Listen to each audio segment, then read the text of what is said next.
The night everything finally broke apart began under crystal chandeliers. For most people in that ballroom, it was just another charity gala.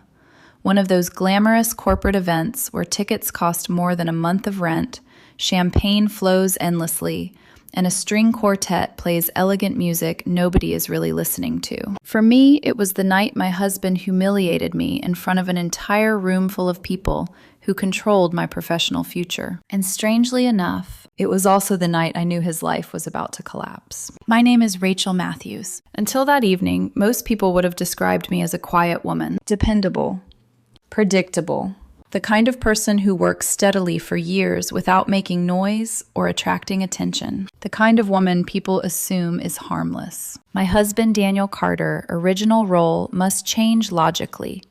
So in this version, confident, charismatic, ambitious. While he climbed the corporate ladder, charming clients over expensive dinners and networking at every possible event, I remained in the same role at DataCore Corporation for over a decade. Senior Data Analyst, 13 years, same department, same title, same desk.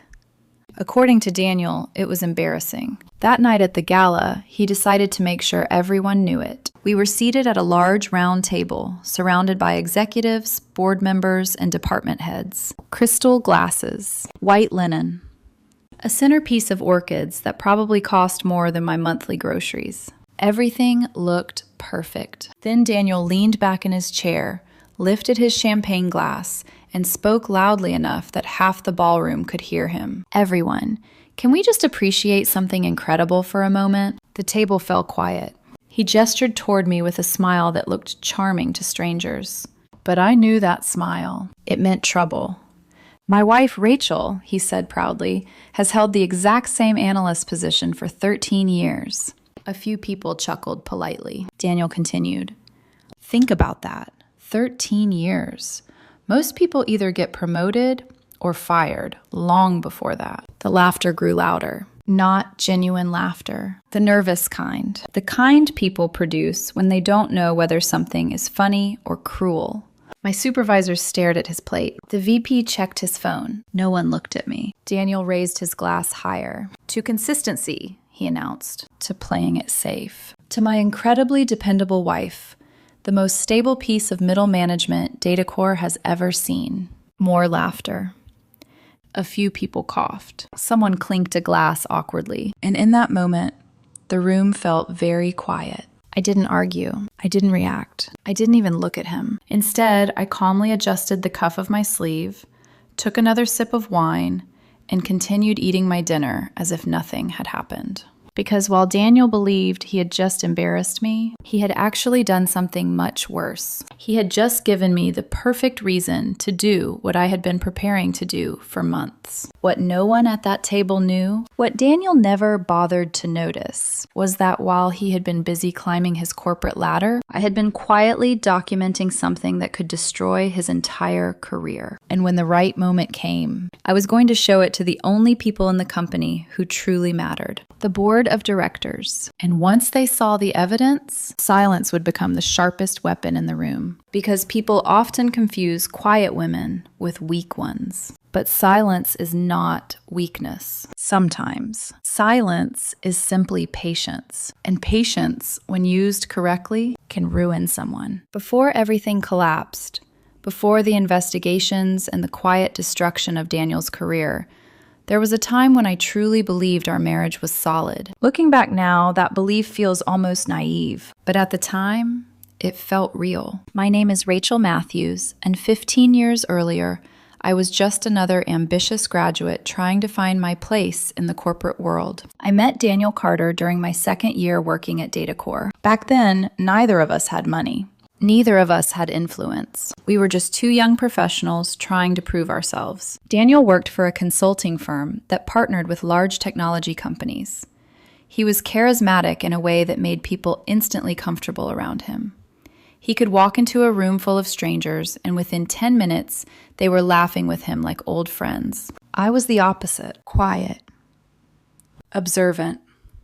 I noticed patterns, numbers, inconsistencies. While Daniel thrived in conversations and negotiations, I thrived in spreadsheets and data analysis. At the beginning, those differences felt like balance. He used to joke about it during our early dates. "You see the numbers," he once told me with a grin over dinner at a small Italian restaurant we couldn't really afford. "And I see the people behind them." At the time, I thought that made us a good team. Our relationship moved quickly. Within a year, we were living together in a small apartment across the river from the city center. The rent consumed most of our income, but neither of us cared. We were young and convinced our careers were about to take off. Daniel was always ambitious. Networking events, industry conferences, client dinners that stretched late into the night. He thrived in those environments. People liked him. Executives trusted him. Clients listened when he spoke. Meanwhile, my career at DataCore developed in a quieter way. I wasn't flashy. I didn't chase promotions aggressively, but I became something far more valuable inside the company. Someone who understood how everything actually worked. DataCore was a massive corporation with thousands of employees and dozens of departments. Most people saw only their small piece of the machine. But as a data analyst, I saw everything. Procurement records, vendor contracts, security budgets, operational spending patterns. I built models that helped executives understand where money was moving and why. Over time, people started relying on my reports, not because they were dramatic, but because they were accurate. Daniel used to admire that. In the early years of our marriage, he would sit beside me on the couch while I worked late nights and say things like, "You're the smartest person I know, Rachel." Back then, he meant it. But ambition changes people, and success changes them even faster. Around year 8 of our marriage, Daniel's consulting career began accelerating rapidly. His firm started landing bigger contracts. His client list expanded. He began working directly with high-level executives across multiple companies, including DataCore.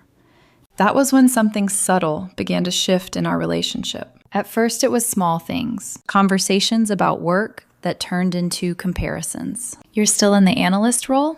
he asked once casually while scrolling through his phone. "Yeah," I said. "I like the work." He shrugged. "Most people would have moved up by now." It wasn't criticism, not exactly. But it planted something uncomfortable between us. Over the next few years, the distance grew. Daniel became increasingly focused on status, promotions, industry recognition, who knew whom, who was climbing faster. He began measuring success in titles and visibility. Meanwhile, my role stayed exactly where it had always been: stable, quiet, predictable.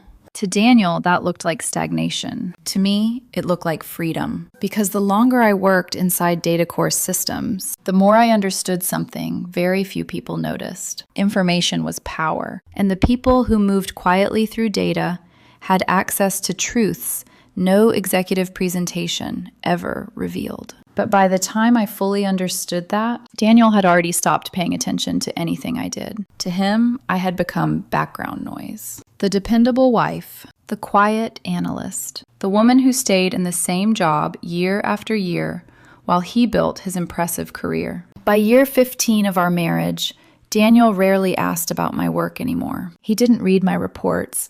He didn't know what projects I handled, and he definitely didn't know what I had started noticing in the company's vendor relationships, especially the ones connected to his consulting firm. At the time, I told myself the distance between us was normal. Careers get busy.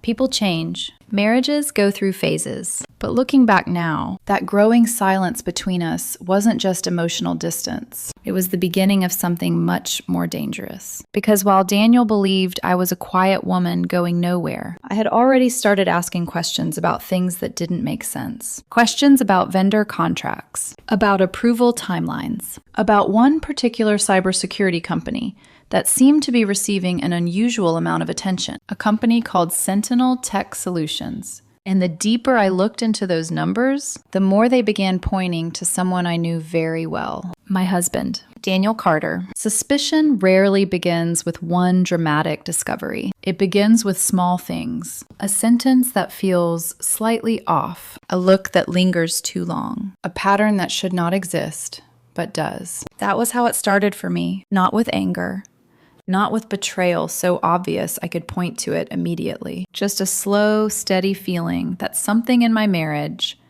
and something in Daniel's professional world had shifted into territory I could no longer explain away. By then, Daniel and I had fallen into a routine that looked functional from the outside. We still attended events together. We still hosted dinners occasionally. We still slept in the same bed, still shared a home, still moved through the same rooms with the polished efficiency of people who had spent years learning how to avoid collision. But warmth had been replaced by performance. Most evenings he came home late, smelling faintly of cologne, expensive restaurant lighting, and the city at night. If I asked how his day went, he answered in polished fragments. Busy.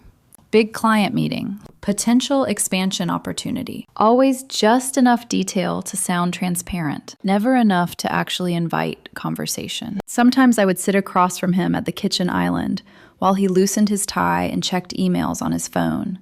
And I would study the face I had once known better than my own. His jaw looked tighter these days. His patience shorter. His attention always somewhere else. And every now and then, when he thought I wasn't watching, there was something else in his expression. Calculation.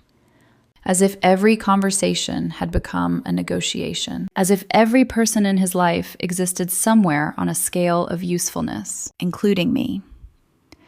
The first real fracture appeared on an ordinary Tuesday afternoon. I was reviewing procurement history for an internal forecasting model, one of those dull but necessary assignments nobody ever notices unless something goes wrong. My screen was filled with columns of vendor names, invoice totals, implementation dates, approval stages, normal work, routine work. Then I noticed one company appearing more often than it should have, Sentinel Tech Solutions. At first, the name meant nothing to me. DataCore worked with dozens of vendors across cybersecurity, infrastructure, software support, and compliance tools. A mid-tier security firm appearing in contract records was not unusual on its own. What caught my attention was the pace. Their rise inside the company was unnaturally fast. Too fast. I leaned closer to the screen, the office around me fading into background noise. Ringing phones, keyboards clicking, someone laughing near the copier. My eyes moved through the timeline again. Tier 3 vendor. Then accelerated evaluation. Then preferred status. Then expanded department authorization. Then exclusive access recommendations. All in under 3 months. That wasn't how DataCore operated. Not normally. Our procurement process was notoriously slow. There were reviews, committees, legal checks, security testing phases, internal objections, revision rounds. Even excellent vendors spent a year or more crawling through the process. But Sentinel Tech had moved like a company with doors already opened for them. That feeling, the quiet mental click that tells you something isn't right, settled low in my chest. I told myself not to overreact. Maybe there was a valid reason. Maybe there had been an emergency need. Maybe someone powerful had pushed the process forward for practical reasons. Still, I pulled additional records. Then more. Then historical pricing comparisons. Then approval logs. The more I looked, the more uncomfortable I became. Their fees had increased across 3 consecutive quarters. Not slightly, significantly, and every increase appeared suspiciously aligned with internal recommendations coming from consulting channels tied to outside advisors. One of those advisory paths led directly to Daniel's firm. I remember sitting very still at my desk after seeing that. Not because the evidence was complete. It wasn't. Not yet, but because something in me went cold. At home that evening, Daniel was in unusually high spirits. He poured himself a drink before even taking off his suit jacket and started talking about an upcoming strategy event, some client dinner, a possible new engagement involving enterprise security expansion. His voice carried that slick, energized confidence he always wore when he felt important. I stood at the stove stirring pasta sauce and asked as lightly as I could, "Do you know a company called Sentinel Tech Solutions?" It was a small question, simple, casual, but I saw it. Just for a second, a flicker. His hand paused around the rim of his glass. His shoulders stiffened. Then he smiled without looking at me. Maybe. Why? I saw the name in a report. He shrugged and took a sip. They're around. Everyone's chasing cybersecurity contracts now. Are they one of your clients? His answer came a fraction too quickly. Not directly. Not directly. It was such a careful phrase. Not no. Not yes. Something in between. I turned off the burner and looked at him. You said not directly. Daniel laughed, but it had no warmth in it. Rachel, please don't start dissecting my wording like it's a cross-examination. I deal with a lot of firms, a lot of partnerships, a lot of subcontractors. That's how consulting works. I nodded and let it go. Outwardly. But inside, a quiet door had opened. After that, I started noticing other things. His phone, once casually left on countertops or tossed onto the couch, was suddenly always face down. He began stepping outside to take certain calls. Not all calls, just some. The private ones. The ones where his tone became low and clipped. Once, around 11 at night, I woke up and found the other side of the bed empty. I walked downstairs and saw light under the office door. Daniel was inside speaking softly, too softly for me to catch every word. But I heard enough. Timing has to line up. A pause. No, she won't see it. Another pause. Then more sharply. I said I'll handle it. I stood in the hallway with my hand resting against the wall, feeling foolish and suddenly very awake. When he came out minutes later, he looked startled to see me. Couldn't sleep? He asked. I was about to ask you the same thing. He smiled tiredly and kissed my forehead. Just work. Go back to bed. That was becoming his answer for everything. Just work. As if work explained secrecy. As if work justified distance. As if work could absorb every odd detail and make it harmless. Around that time, Daniel's sister Lauren also began appearing more often in our lives. Not physically at first, digitally. Phone calls, texts during dinner, her name lighting up his screen again and again. Lauren had always been protective of Daniel, the kind of sister who believed he could do no wrong. She was polished, socially aggressive, and deeply invested in appearances. If Daniel was the charming strategist, Lauren was the enforcer, the one who defended the family narrative no matter what facts stood in the way. One Sunday at brunch, she leaned across the table and smiled at me over her mimosa. You know, she said, I keep telling Daniel he needs someone a little more ambitious around him. He's operating at such a high level now. Daniel chuckled into his coffee like it was harmless teasing. I looked at her. What exactly does that mean? Lauren's smile didn't move. Oh, nothing personal. I just mean some people are content staying in the background. Daniel was never built that way. There it was again. Background. As if my steadiness made me lesser. As if quiet competence were somehow embarrassing beside his louder success. I waited for him to defend me. He didn't. He just said, Lauren exaggerates. But not, she's wrong. Never that. On the drive home, I stared out the window and asked, do you agree with her? With what? That I'm holding you back. Daniel kept his eyes on the road. I think, he said carefully, that we're very different people with very different appetites for risk.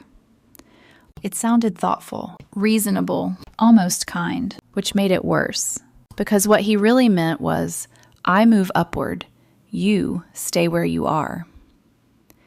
That night, I opened my laptop in the home office and started a private file. No dramatic label, no accusation, just a structured folder containing contract timelines, pricing changes, approval chains, and notes about anything that felt off. At the time, I still told myself I was being thorough, cautious, professional. I did not yet admit the deeper truth, that I no longer trusted my husband. Not fully, not in the quiet places where trust actually matters. Days turned into weeks. The atmosphere between us changed in ways outsiders would never have noticed. Nothing explosive, nothing obvious, just an increasing pressure in the house, a heaviness. Dinner conversations that died too quickly. Touches that felt formal instead of loving. Moments when Daniel looked at me as if trying to determine how much I knew, and moments when I looked back the same way. Then came the first piece of evidence I could not explain away. An email chain. A timestamp. A phrase about advanced visibility into internal procurement timing. And once I saw that, I knew this was no longer just marital distance. It was the beginning of a fall for him, for us, and for the life I had spent 15 years believing was stable. The charity gala was supposed to be a repair attempt. That was the irony. It was actually my idea that we attend. For months, Daniel and I had been drifting in a quiet, uncomfortable distance that neither of us acknowledged out loud. We still functioned like a married couple on the surface. Shared schedules, occasional dinners, polite conversation. But something essential had disappeared. Warmth. Connection. Partnership. So when the invitation arrived for Datacorp's annual Corporate Innovation and Community Leadership Gala, I thought maybe a formal night out together might help. Something elegant. Something outside our routine. Let's go together, I suggested one evening while we were both in the kitchen. Daniel barely looked up from his phone. That event is mostly executives and board members. I know. You hate those things. I don't hate them, I said calmly. I just don't go often. He studied me for a moment, then shrugged. Fine. Could be good networking. Networking. That word had become the lens through which he viewed almost every social interaction. Still, I told myself that didn't matter. Maybe the environment would remind us of what we used to be. Two people supporting each other's lives instead of orbiting separate worlds. I chose a dress carefully that night. Simple. Dark blue silk.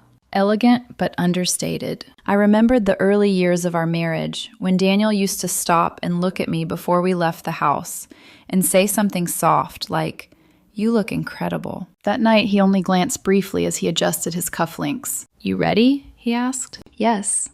The ballroom at the Grand Astor Hotel was exactly what you would expect from a major corporate event. Crystal chandeliers hung like frozen waterfalls from the ceiling. Gold-trimmed marble columns lined the walls. A string quartet played near the stage, their instruments blending into the hum of hundreds of conversations. Champagne moved through the room in a constant current. Waiters in white gloves carried trays of food that looked more like artwork than dinner. I noticed the familiar hierarchy immediately. Executives clustered together, department heads circulating strategically, consultants hovering near potential clients, board members seated at the most prominent tables. Daniel thrived in that environment. Within minutes of entering the ballroom, he was shaking hands, greeting people by name, slipping effortlessly into conversations about market trends and infrastructure investments. I followed beside him, smiling politely, occasionally adding a comment when someone addressed me. Our assigned table sat near the center of the room, 12 seats, white linen, crystal glasses arranged with mathematical precision. Already seated were several people from Datacorp's leadership structure. My direct supervisor, Darren, the VP of Operations, 2 department directors, and 3 members of the board of directors, including a man I recognized immediately. Mr. Harrison, former Navy officer, early 70s, sharp eyes that seemed to notice everything. He acknowledged us with a slight nod as we sat down. Dinner began. At first, the conversation followed the familiar script of corporate gatherings.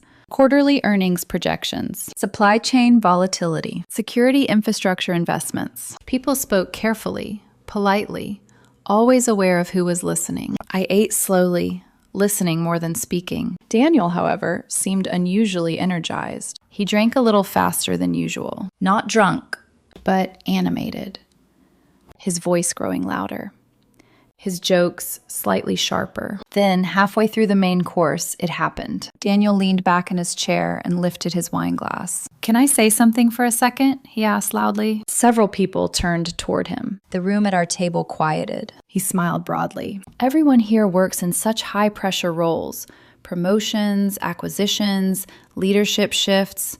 It's impressive." A few polite nods. Then he gestured toward me. "But I think we should take a moment to appreciate something truly remarkable." I felt the air around the table tighten. "My wife, Rachel," he continued, "has been working at Datacorp for 13 years. Someone chuckled.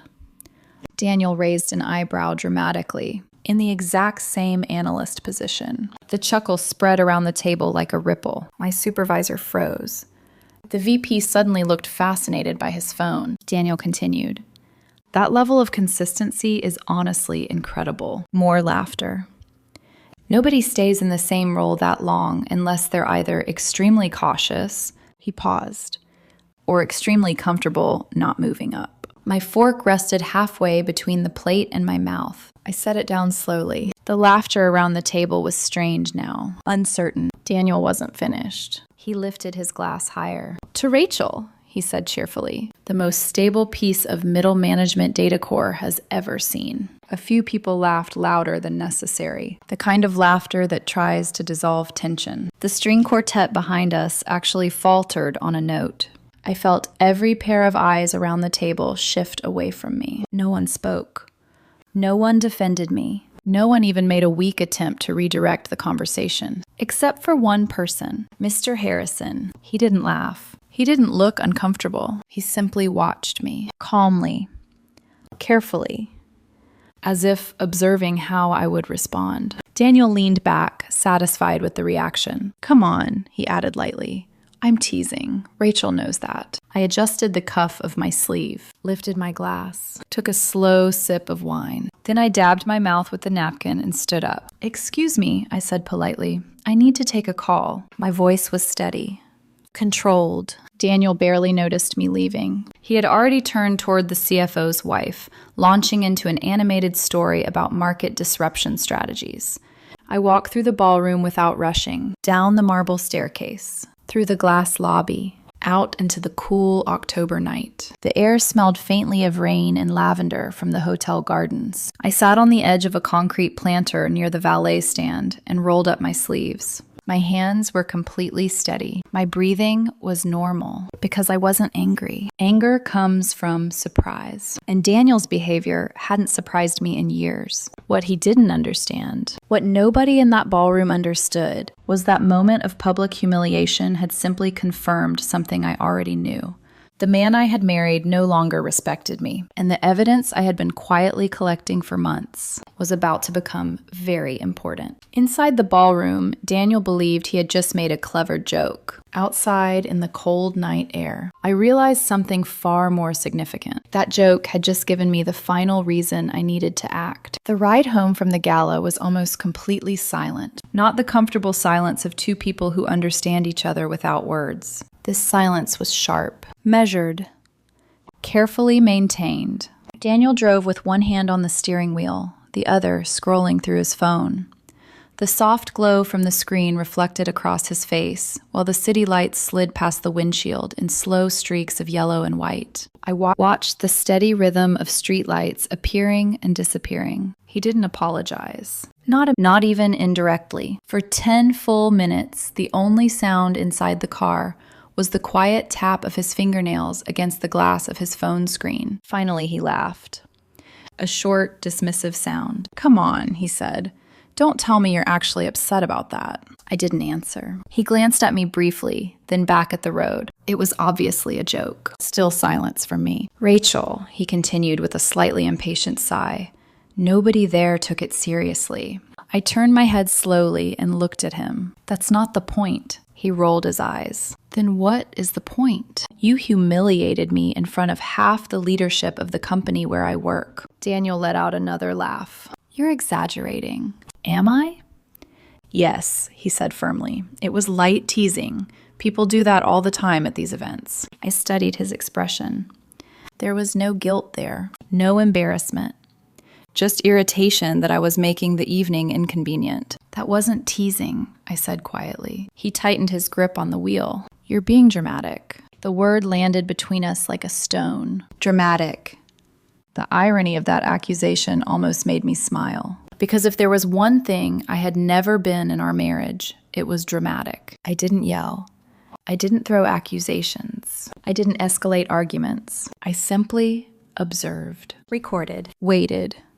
Daniel shook his head as if the conversation bored him. You know what, he said, forget it. Then he returned his attention to his phone. The rest of the drive passed in silence. When we pulled into our driveway, he parked the car, grabbed his coat, and stepped out without waiting for me. His shoes clicked sharply across the pavement as he walked toward the front door. No apology. No attempt to repair the damage, not even a glance back. Inside the house, he moved through his usual routine like nothing had happened. Shoes off by the door, jacket hung casually over the chair, phone already dialing someone. I heard his voice drifting down the hallway. "Lauren, you should have seen it." The whole table went quiet for a second, and then everyone started laughing. He laughed again. My chest tightened slightly. "So what did you say exactly?" his sister asked through the speaker. I told them Rachel had been in the same analyst role for 13 years. Lauren burst out laughing. "Oh my God, that's brutal." Daniel chuckled. "It was just a joke." I stood in the kitchen doorway listening. Lauren's voice lowered slightly. "You're not wrong, though. She's always been comfortable where she is." "Exactly," Daniel said. "Some people just aren't built for climbing." I turned away before the conversation continued. Not because the words hurt, not in the way people might expect. What I felt instead was something colder. Clarity. For years I had told myself Daniel's arrogance was temporary, that his ambition had simply pulled him into a different rhythm, that underneath everything, he still respected me. But listening to him laugh about humiliating me, I realized something simple. He didn't respect me anymore. Maybe he hadn't for a long time. In the bedroom, I changed out of the gala dress slowly, folded it carefully, placed it back in the closet. Daniel eventually joined me, already halfway through another conversation on his phone. He stepped into the bathroom, turned on the shower, and continued talking. "No, it landed perfectly. People need a little honesty sometimes." The shower started running. His voice faded under the sound of water. I sat on the edge of the bed and looked at the quiet room around me. 15 years of marriage lived inside those walls. Photographs, furniture, shared routines. All of it suddenly felt distant, like something that had already ended without either of us formally acknowledging it. When Daniel finished his shower, he came out wrapped in a towel, still scrolling through emails. "You coming to bed?" he asked casually. "In a minute." He nodded and lay down without another word. Within 10 minutes, he was asleep, his breathing slow and even, peaceful. I watched him for a long moment in the dim light. Then I stood and walked quietly down the hallway, into the home office. I closed the door behind me and locked it. The room was dark except for the small desk lamp. The filing cabinet stood exactly where it had always been. Daniel used to joke about that cabinet. "You organize things like a detective building a criminal case," he once said with a laugh. He had meant it as a harmless jab. But tonight, I realized how accurate that comparison had been. I moved the cabinet slightly aside. Behind it was a shelf Daniel had never once examined in 15 years. He had never asked what I kept there, never cared, because to him, my work had always been dull, predictable, unimportant. I reached for a thick, leather-bound report resting on the shelf. No flashy title, just simple gold lettering across the cover. Vendor compliance, an enterprise risk assessment. 7 months of work lived inside that report. Hundreds of hours of data analysis. Procurement timelines. Contract approval patterns. Financial correlations. Email archives. And one name appearing again and again in places it should never have appeared. Sentinel Tech Solutions. A cybersecurity vendor that had somehow become Datacorp's preferred provider in record time. A vendor strongly recommended through consulting channels tied to Daniel's firm. A vendor whose service fees had increased 3 consecutive quarters without clear justification. I opened the report and flipped to the appendix section. Color-coded spreadsheets mapped the correlations perfectly. Every cost increase aligned with internal recommendations from Daniel's consulting network. Every approval timeline showed signs of early information leaks. And buried within the communication records, there were emails.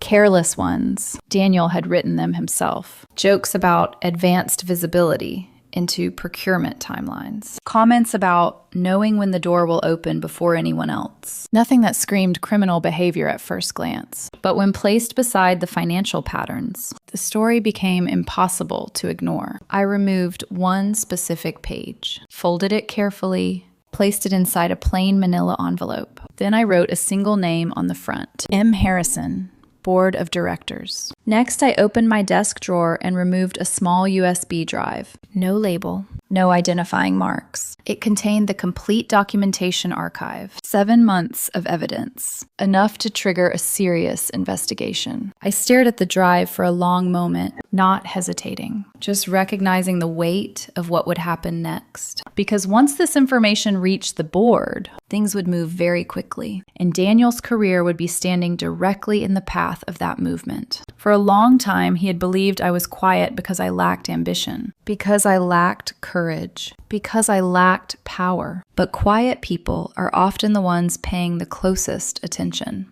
And Daniel had made a catastrophic mistake. He had confused silence with weakness. Tonight, after the gala, that mistake was about to cost him everything. I sent the email at 6:41 a.m. No dramatic hesitation, no trembling hands, just a single click. The subject line was simple and precise. Critical material risk exposure.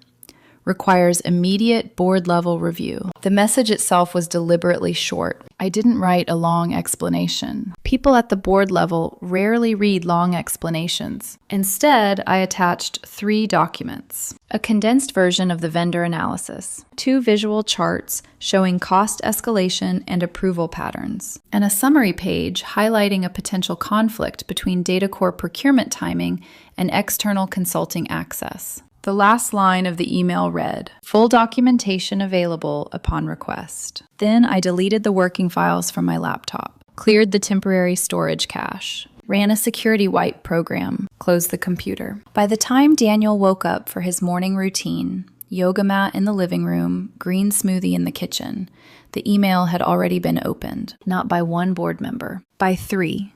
I knew that because of the internal tracking system analysts use to confirm executive document access. 3 views, no replies, no follow-up questions, just silence. But in corporate environments, silence at that level never means nothing. It means people are thinking. Daniel left for work around 8:10. He kissed my cheek casually on the way out. "Try not to work too hard today," he said lightly. The irony almost made me laugh. "I won't," I replied. He walked out the door, completely unaware that his day was about to change. I arrived at the office shortly before 8:30. Rebecca at reception greeted me with her usual smile. "Morning, Rachel."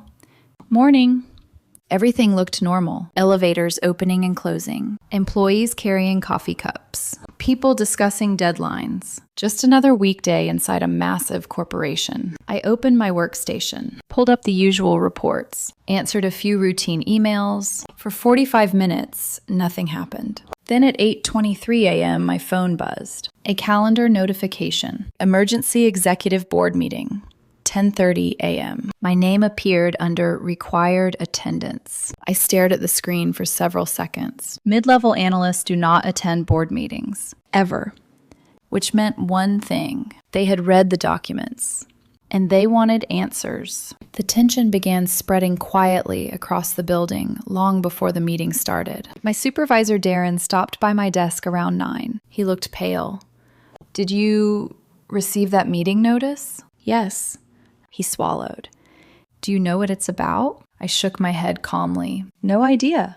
It wasn't technically a lie. The meeting could go several directions depending on how the board interpreted the information. At 10:28, I stepped into the executive conference room on the 32nd floor.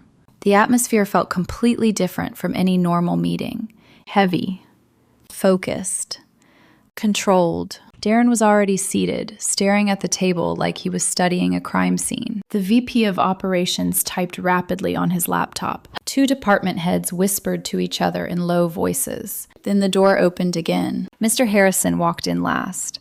He carried one thing, a printed copy of the report I had sent, bound neatly, every page tabbed. He placed it on the table with a soft thud that immediately silenced the room. "Let's begin," he said.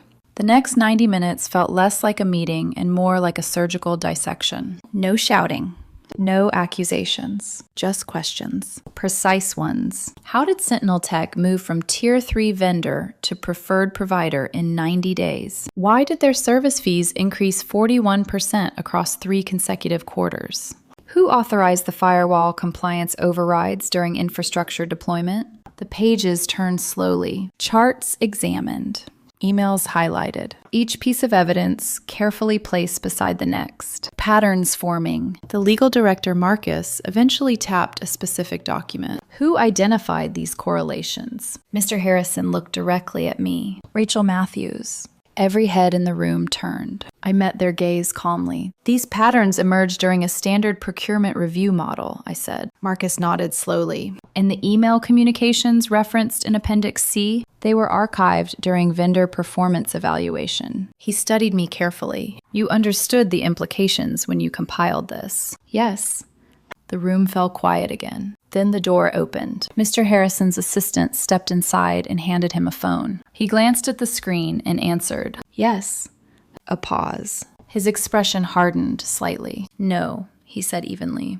"She was not authorized to have that information." Another pause. Then he spoke again, colder this time. "Bring her in for questioning today." He ended the call. Everyone in the room knew exactly who she was. Daniel Carter, 3 floors across the city, inside his consulting firm, Daniel's phone began ringing. Over and over. His boss. Warren Ellis. A nervous man who survived almost entirely on caffeine and anxiety. "What did you do, Daniel?" Warren demanded the moment Daniel answered. Daniel frowned. "What are you talking about?" "There's an emergency board meeting happening right now at DataCore." "So?" "They're using your name." Daniel laughed lightly. "That's impossible. They have documentation." The laughter stopped. "What kind of documentation?" "Vendor relationships, procurement access, internal communications." Daniel's voice dropped. "That's ridiculous." "They're asking for you specifically," Warren said quietly. "Legal is preparing a formal review." The silence that followed lasted several seconds. Daniel spoke again, slower this time. "Who reported this?" "We don't know yet." "I did." Back in the DataCore boardroom, the meeting concluded with one final instruction. Mr. Harrison closed the report. "Full forensic audit," he said calmly. "Effective immediately." By noon that day, Daniel was sitting inside his firm's compliance office, across from 2 lawyers. Printed emails spread across the table. Emails he had written. Emails referencing inside visibility. Emails joking about procurement timing. Emails that suddenly didn't look like jokes anymore. Meanwhile, my phone vibrated repeatedly. Daniel calling. Again. And again. 4 calls in the first hour. 12 by the end of the day. Text followed. "Rachel, what is happening? Did you report something? Call me. We need to talk.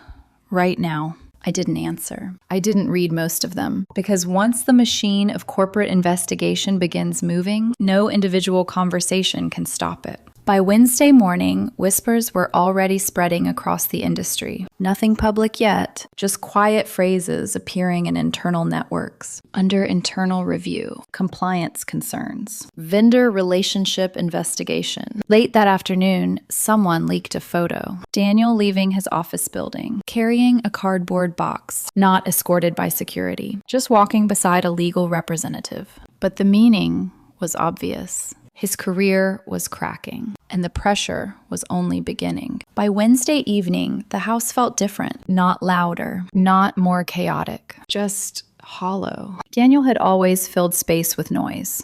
Phone calls, meetings, strategy discussions, constant movement. Even when we weren't speaking to each other, his presence had a kind of restless energy. Now that energy was gone, and what replaced it was something far heavier: uncertainty. The investigation at DataCore had moved faster than anyone expected. Corporate legal teams tend to operate quietly but efficiently when a potential compliance violation appears. Once the board authorized the audit, entire departments shifted into motion. Internal procurement records were frozen. Vendor communication logs were copied. Security implementation contracts were reviewed line by line. Within 48 hours, Daniel's consulting firm had been formally contacted by DataCore's legal division. Not accused. Not just requested to cooperate. That was worse. But quiet investigations create fear. Daniel came home late that night. later than usual. I was sitting at the kitchen table with a cup of tea when I heard his key in the front door. The moment his shoulders were tense, his movements slower. He dropped his briefcase on the counter and looked at me. For several seconds, neither of us spoke. Finally, he said quietly, I didn't pretend not to understand. Yes. He exhaled slowly, rubbing a hand across his face. I reported irregularities. No, I said calmly. It isn't. Daniel laughed bitterly. Rachel, my firm is under compliance review because of you. Because of the emails you wrote.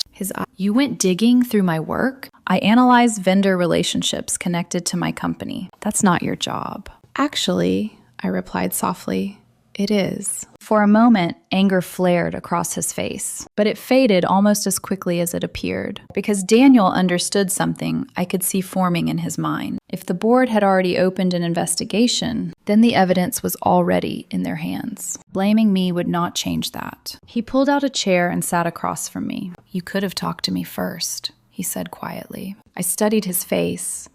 I tried. When? Every time I asked about Sentinel Tech. Daniel looked away. That was business. No, I said. It was access. The word hung between us. Access. Inside information. The thing that had made his consulting deals move faster than everyone else's. Daniel's voice lowered. You're blowing this out of proportion. Am I? Yes. The emails were informal conversations. Industry jokes. Everyone talks like that. About inside procurement timing? He didn't answer. Instead, he leaned forward, his voice tightening. Do you have any idea what you've done? Yes. You've destroyed my reputation. No, I said quietly. You did that yourself.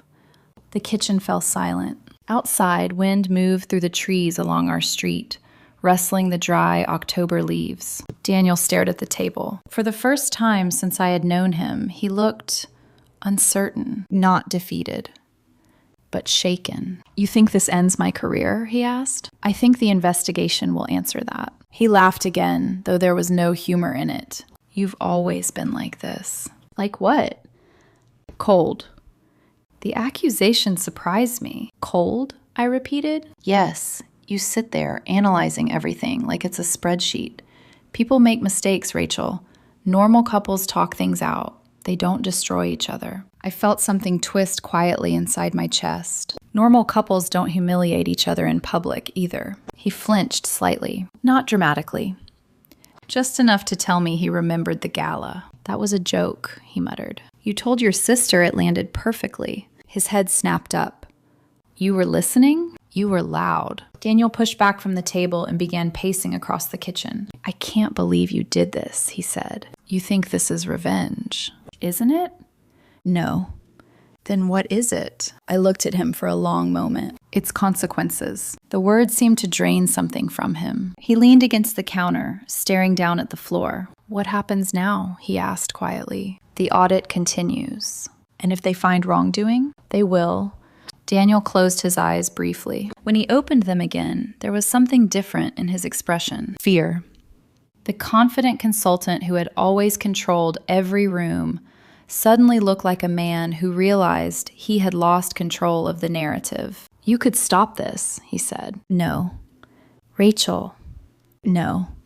The firmness in my voice surprised even me. Daniel searched my face as if hoping to find hesitation. There's still time to fix it, he insisted. You should have thought about that before you wrote those emails. His hands tightened on the edge of the counter. I was building something, he said. You were cutting corners. That's how the industry works. That's how scandals start. He shook his head slowly. You've always hated risk. And you've always believed rules don't apply to you. Another silence stretched between us. This one heavier, more final. Daniel finally pushed himself upright and walked toward the hallway. I'm going to bed, he said quietly. Halfway there, he stopped. Without turning around, he asked one last question. Do you even care what happens to me? For a moment, I didn't answer. Not because I didn't know the truth, but because admitting it felt like acknowledging the end of something. Finally, I said, I cared for a long time. Daniel stood there for several seconds. Then he went upstairs. The bedroom door closed softly. I remained at the kitchen table, staring at the empty teacup in front of me.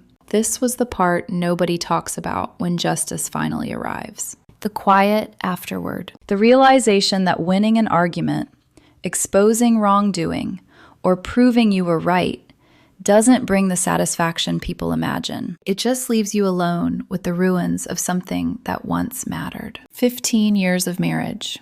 And now we were strangers living inside the same house. For the first time since the investigation began, the weight of that reality settled fully over me. Not regret, but grief. Because Daniel had not only destroyed his career, he had destroyed the life we once built together. And no investigation, no board decision, no legal ruling would ever bring that back. Saturday morning arrived quietly, the kind of quiet that feels almost unreal after several days of tension. Outside, autumn had fully settled into the neighborhood. The air carried that damp smell of fallen leaves and distant wood smoke that always meant winter was getting closer. I woke before sunrise, not because of anxiety, just habit. Daniel was no longer sleeping beside me. At some point during the night, he had moved into the guest room downstairs. The bed next to me was cold, the sheets untouched. For a moment, I lay still, staring at the ceiling. 6 days had passed since the gala, 4 days since the investigation began. And in that short time, everything about our lives had shifted. At DataCore, the audit team had already uncovered more irregularities. Internal procurement timelines that matched outside communications too precisely. Approval overrides that bypassed normal security review. Emails where Daniel had casually referenced access to information that consultants were never supposed to have. None of it had yet become public. But inside the company, people knew. Word travels quickly in corporate environments, especially when board members are involved. I walked downstairs and started the coffee maker. The kitchen window looked out toward the quiet street. A few leaves rolled slowly across the pavement in the morning wind. For the first time in days, the house felt still. Then I noticed the envelope.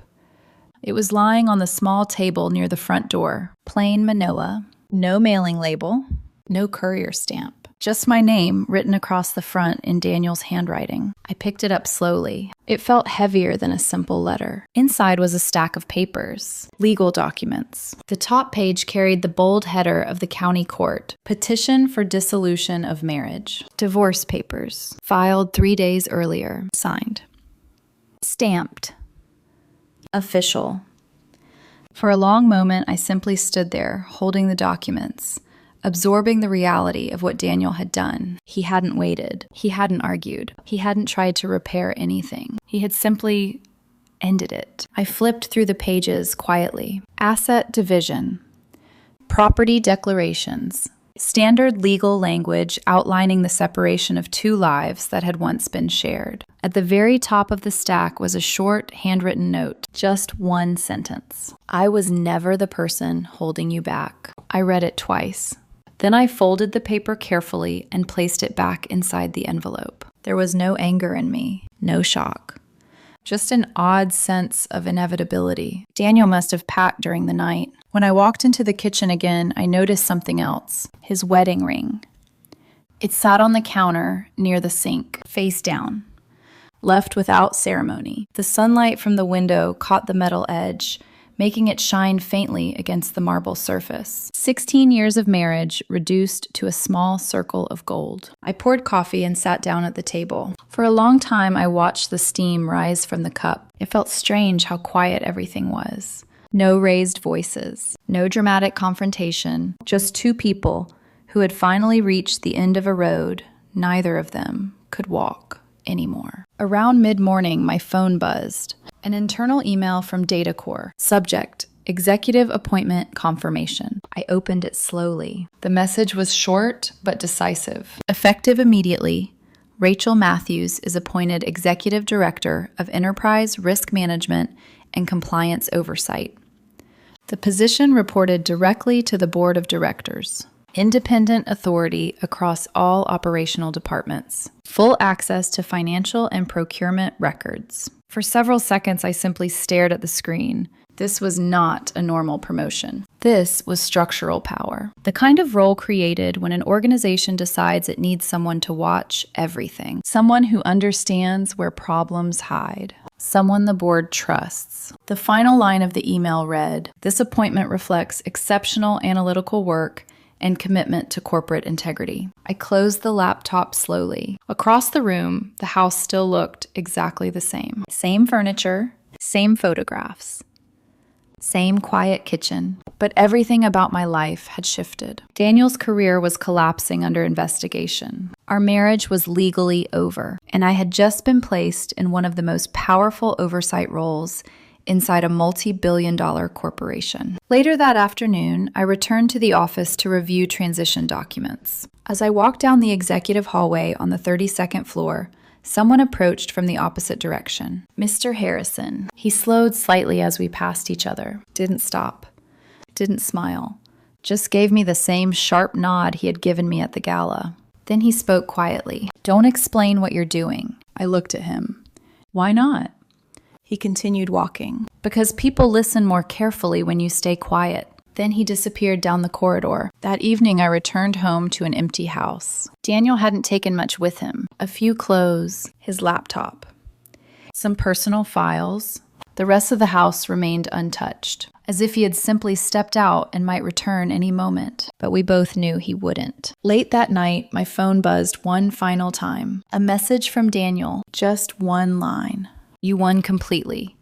Please don't make this public. It will ruin what's left of me. I read it once, then locked the phone. There was nothing left for me to say, because this had never been about winning. It had been about truth. And once truth appears, everything built on deception eventually collapses under its own weight. Monday morning arrived with a gray sky and steady rain tapping softly against the windows of my new office. 32nd floor, corner office, floor-to-ceiling glass overlooking half the city. 3 days earlier, I had been another quiet analyst sitting in a long row of cubicles. Now I had access to every department's financial records, procurement channels, and compliance systems. The transition had happened almost silently. No celebration.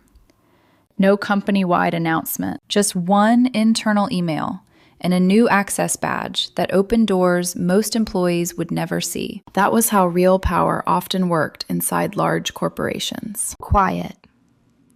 Immediate. Final.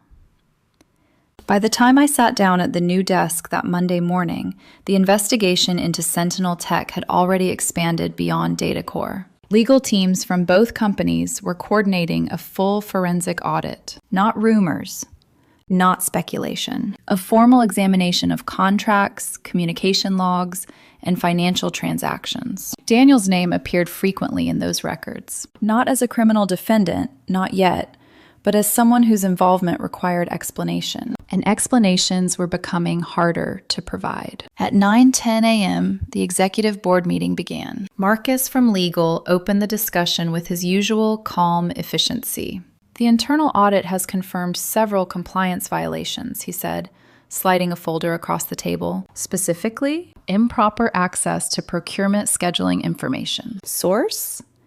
External consulting channels tied to Daniel Carter's firm. The room remained quiet. No surprise. No outrage. Just the controlled stillness of people accustomed to making difficult decisions. Marcus continued. Sentinel Tech's accelerated vendor approval now appears linked to advanced knowledge of contract timelines. One board member leaned forward. Intentional? Marcus closed his folder slowly. That determination is still under review, which in legal language meant the evidence was strong. Another director spoke. What is the exposure risk to data core? Marcus answered calmly. Financially manageable, reputationally more sensitive. Everyone understood what he meant. Scandals damage trust. Trust damages stock prices. And corporations move quickly to protect both. Mr. Harrison finally spoke. Sentinel Tech contracts are suspended immediately. No debate. No hesitation. Then he added, and Daniel Carter's consulting firm is removed from all data core advisory partnerships. Just like that. A relationship worth millions of dollars disappeared. Marcus looked toward me. There is another matter. Every person at the table turned slightly in my direction. We have sufficient documentation to pursue civil action against Daniel Carter personally, Marcus explained. Damages? Professional misconduct, breach of procurement integrity, and financial loss claims. The room waited. Corporate lawyers enjoy cases like that. Clear evidence, strong documentation, easy victories. Marcus folded his hands. We can move quickly if the board approves. Then he looked directly at me. Rachel, as the original reporting party, we'd like your recommendation. The silence in the room deepened. Everyone knew what the obvious answer should be. A lawsuit would finish Daniel's career permanently. Public court filings, industry headlines, professional blacklisting, the full destruction of his reputation. I sat back in my chair and considered the question carefully. Images moved through my mind. Daniel laughing at the gala. Daniel pacing the kitchen after the investigation began. Daniel's wedding ring left quietly on the counter. 15 years of marriage. I shook my head. No. Marcus raised an eyebrow. No legal action? No. May I ask why? Yes, I said calmly. Because the investigation already did what it needed to do. The board members exchanged brief glances. Mr. Harrison watched me with that same sharp, measuring expression. You're certain? Marcus asked. Yes. He nodded once and closed the folder. Then the case file will be archived. Just like that. The matter ended. No courtroom. No headlines, no public spectacle, only a quiet industry understanding that Daniel Carter had crossed a line. And in industries built on trust, that kind of reputation never fully recovers. By Tuesday morning, whispers were spreading through professional networks, not official statements, just the quiet phrases that follow scandals in corporate circles. Compliance concerns, internal investigation, vendor relationship issues. Someone leaked a photograph online. Daniel leaving his firm's building with a small cardboard box, not escorted, not arrested. Just walking beside a legal representative. The image circulated across several industry blogs before disappearing again. But once something appears online, it never truly vanishes. Back at home, the house remained empty. Daniel never returned. No phone calls. No new messages. The divorce proceedings moved quietly through the legal system. 2 lawyers, a few documents, a marriage officially dissolved in less than 3 months. One evening, I stood in the kitchen where we had shared thousands of ordinary moments. Dinner conversations, weekend coffee, arguments about nothing, laughter that felt distant now. The house no longer felt like a place we had built together. It felt like a museum of something that had already ended. I poured myself a glass of water and looked around the room one last time. Not with anger, not with bitterness, just acceptance. Because the truth was simple. Daniel had built his career on shortcuts, inside access, connections that weren't supposed to exist. And when those foundations collapsed, there had been nothing underneath them strong enough to hold the structure up. I turned off the kitchen light and walked upstairs. For the first time in years, the house was completely quiet. And strangely, it finally felt peaceful. Several months later, winter arrived quietly. The city looked different from the 32nd floor of DataCore's headquarters when the air turned cold.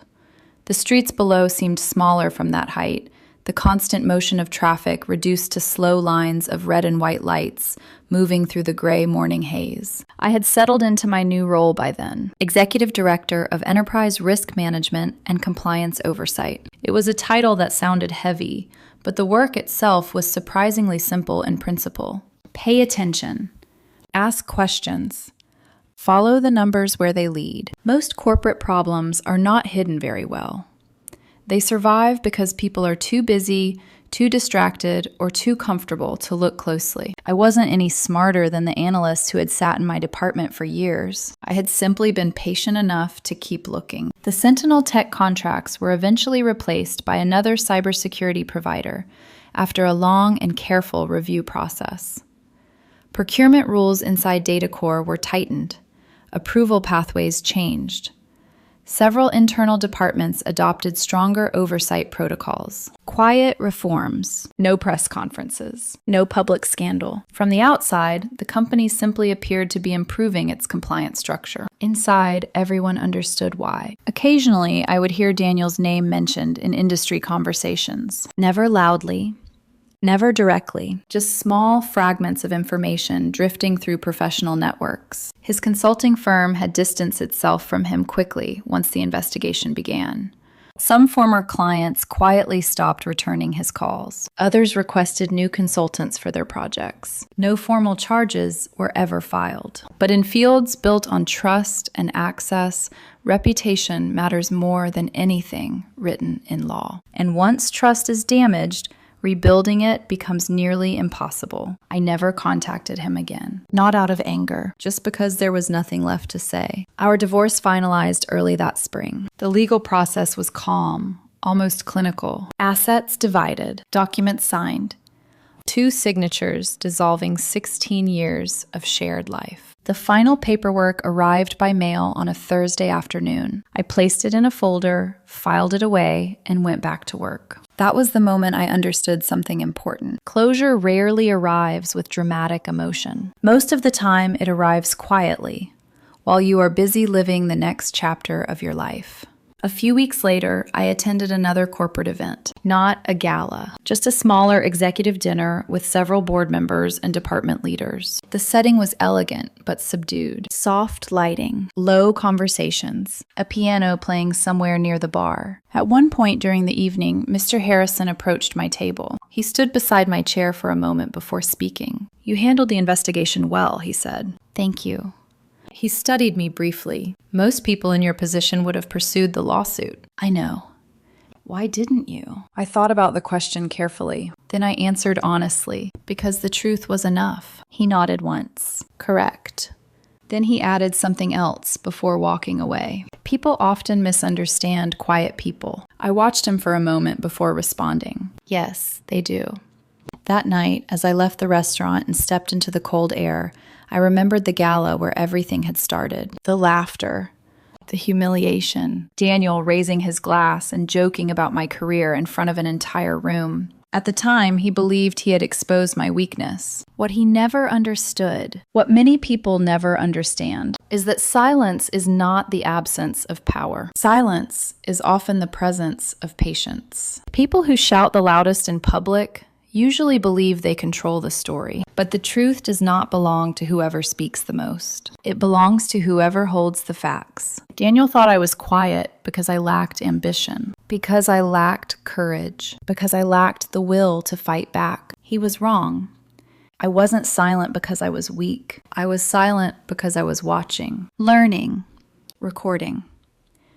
And when the moment came, I didn't need to shout. I only needed to tell the truth. And the truth, when presented at the right time, can be louder than any humiliation. That is the lesson I carried forward. Not revenge, not victory. Just a simple understanding. Never underestimate someone simply because they choose silence. Sometimes, silence is the sharpest weapon in the room.